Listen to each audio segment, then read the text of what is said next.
आज हम जिस विषय पे बात कर रहे हैं वह बहुत ही मज़ेदार इंटरेस्टिंग टॉपिक है।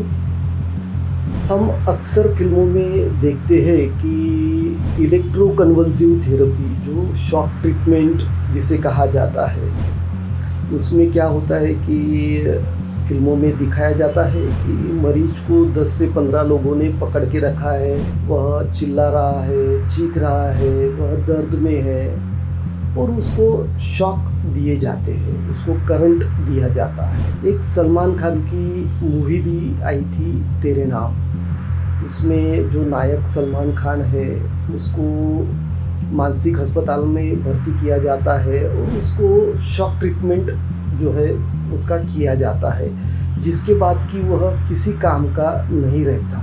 कई फिल्मों में जो शॉक ट्रीटमेंट के बारे में दिखाया जाता है जो कि एकदम से गलत है। ईसीटी जो है उसका इतिहास क्या है, ये एक बहुत ही मज़ेदार उसका जो इतिहास है वह है और उसके बारे में हम संक्षिप्त में आज बात करेंगे।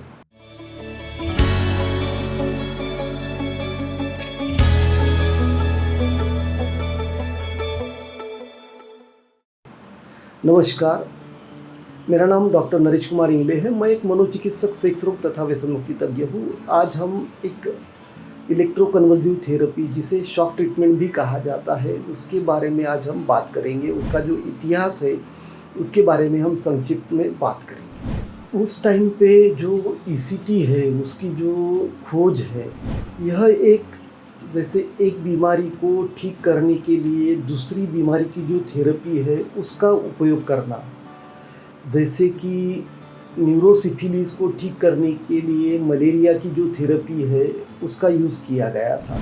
तो 1934 में लेडिस्लास मेडुना उन्होंने क्या किया कि जो मिर्गी के जो पेशेंट है, जो एपिलेप्सी के पेशेंट है और उनको जो ट्रीटमेंट दी जाती थी उसका उपयोग उन्होंने स्किज़ोफ्रेनिया के पेशेंट के लिए उन्होंने किया। और उनका जो उस टाइम का जो उसके बारे में जो एक समझ थी कि अगर स्किज़ोफ्रेनिक पेशेंट में अगर दौरे आते हैं, उनको अगर झटके आते हैं तो वह ठीक हो सकते हैं।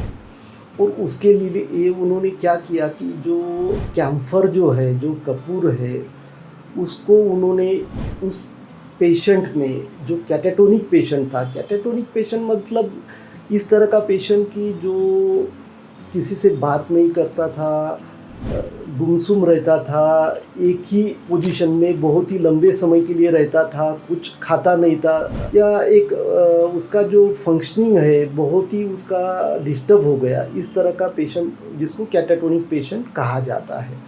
तो उस पेशेंट में उन्होंने कैम्फर जो कपूर है उसको इंट्रामस्कुलर दिया था और वह इंजेक्शन देने के बाद उस पेशेंट में जो मिर्गी के दौरे वह आए। फिर पहले एक सेशन में उस पेशेंट में उतना आराम नहीं हुआ, लेकिन उस पेशेंट को और 4 जो सेशंस है, जो 4 थेरेपीज़ है वह दिए गए, 4 ईसीटीज़ उसको दिए गए। और वह देने के बाद जो पेशेंट एकदम कैटाटोनिक था वह चलने लगा, वह खाने लगा और जो अच्छे से बात भी करने लगा। तो एक अच्छा सुधार उस पेशेंट में पाया गया था।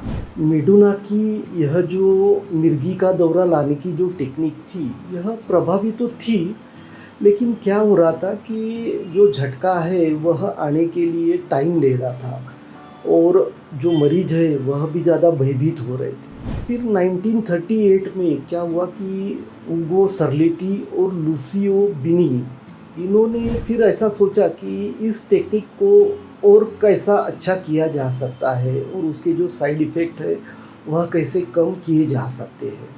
फिर उसके लिए उन्होंने अपना जो शोध है यह उन्होंने कुत्तों के ऊपर, डॉग्स के ऊपर किया। उसके लिए उन्होंने जो एक इलेक्ट्रोड है यह जो कुत्ता है उसके मुंह में और दूसरा जो है एनस में, गुदा में डाल के उन्होंने देखा। फिर उनको ध्यान में आया कि उससे कार्डियक अरेस्ट जो है वह हो सकता है, हार्ट के ऊपर असर हो सकता है, हार्ट जो है वह बंद हो सकता है। फिर 1938 में उन्हें क्या हुआ कि एक रूम में स्टेशन पे भटकता हुआ एक आदमी मिला जो कि एकदम ही डिसऑर्गेनाइज कंडीशन में था। उसके जो कपड़े थे बहुत ही गंदे थे, बहुत दिनों से उसने मतलब नहाया नहीं था, इधर उधर से कुछ भी कलेक्ट करके अपने पास जमा उसने करके रखा था।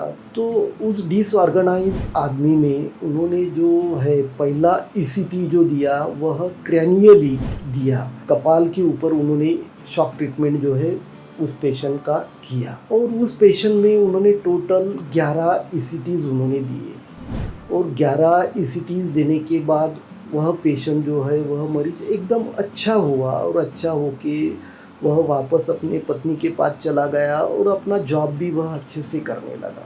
यह जो खबर है यह तेज़ी से यूरोप और उत्तरी अमेरिका उसमें फैल गई और 1940 में पहला जो ईसीटी है वहाँ पे फिर किया गया। फिर जो न्यूरोलॉजिकल कुछ कंडीशंस है और साइकियाट्रिक जो कंडीशंस है, जो मानसिक स्थितियाँ है, उसके लिए उस टाइम पे ईसीटी जो है शॉक ट्रीटमेंट दिया जाता है, जैसे कि डिप्रेशन हो गया। फिर सोरियासिस में भी जो स्किन रिलेटेड इश्यूज़ है उसमें भी उसका उपयोग किया गया।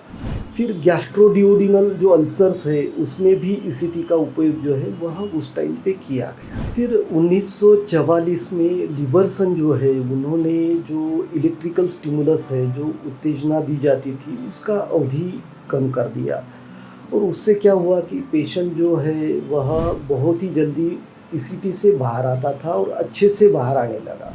फिर 1952 में होमबर्ग और थेस्ले इन्होंने मॉडिफाइड ईसीटी को ढूंढ के निकाला। उसके पहले अब तक क्या हो रहा था कि पेशेंट को डायरेक्ट ईसीटी दिया जा रहा था, लेकिन इन्होंने जो मॉडिफाइड ईसीटी जो ढूंढा उसमें अंडर एनेस्थीसिया पेशेंट को एनेस्थीसिया दे के फिर ईसीटी दिया जा रहा था, जिससे कि पेशेंट की जो टॉलरेबिलिटी थी वह बढ़ गई, पेशेंट की जो सेफ्टी थी वह बढ़ गई। उस ज़माने में जहाँ पे मानसिक बीमारियों को ठीक करने के लिए बहुत ही कम दवाइयाँ थी, वहाँ पे इलेक्ट्रोकन्वल्सिव थेरेपी, शॉक ट्रीटमेंट यह एक वरदान साबित होने लगी। और आज भी 8 दशक से ज़्यादा का समय हो गया और तीव्र स्वरूप की जो भी मानसिक बीमारियाँ हैं उसको अच्छा करने के लिए यह एक सबसे उम्दा तरीका, सेफ टेक्निक इसे हम कह सकते हैं। अगले वीडियो में हम इलेक्ट्रोकन्वल्सिव थेरेपी, शॉक ट्रीटमेंट के बारे में अधिक जानकारी देंगे आपको और इसी तरह से मानसिक स्वास्थ्य को लेके नई नई जानकारियाँ आपके सामने लाते रहेंगे। बस आपको इतना करना है कि हमारे जो वीडियोज़ है उसको आपको लाइक करना है, शेयर करना है, साथ ही में हमारा जो चैनल है उसको आपको सब्सक्राइब करना है। धन्यवाद।